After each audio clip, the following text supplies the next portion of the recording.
A new study finds Democrat officials may be using so-called contact tracing to affect the outcome of this year's elections. One America's Kristian Rouz has more. We'll have to train more people on top of this.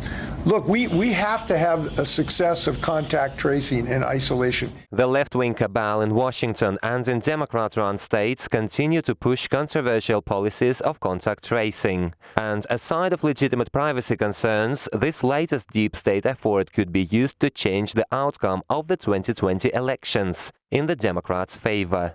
That's according to the Strategic Culture Foundation, that recently identified 7 ways how the DNC could weaponize contact tracing to prevent re-election of President Trump.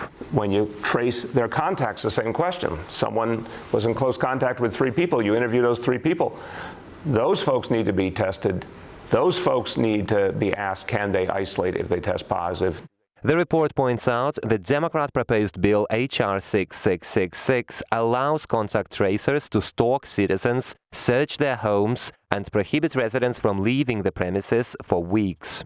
This, experts argue, can be used to suppress voter turnout by party affiliation, by keeping registered Republicans locked up, while Democrats go and cast their ballots. In addition, contact tracing may allow to cancel in-person voting altogether, under the premise of protecting public health, and order mail-in ballots instead, paving way for voter fraud.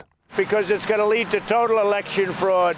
So we don't want them to do mail-in ballots. We don't want anyone to do mail-in ballots. The third way for DNC to seize victory in November involves contact tracers policing polling stations and removing voters who they say may carry COVID-19 and by pure coincidence are a Republican. Further, contact tracers going door-to-door could also campaign for their preferred candidates. And while contact tracing programs are reportedly administered by the likes of Bill Gates, George Soros and Chelsea Clinton, it's unlikely their employees would campaign for President Trump. Statewide, that would be about 6,400 to 17,000 tracers, depending on what happens on the testing rate.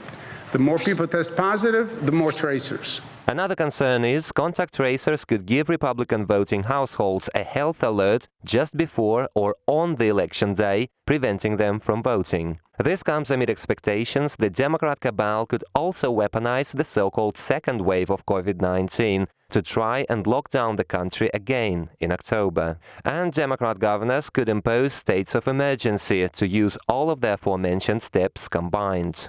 The most secure way to vote is in person. I know they say the coronavirus is scary. No, this was their plan from the beginning. This was their #1 priority for the left.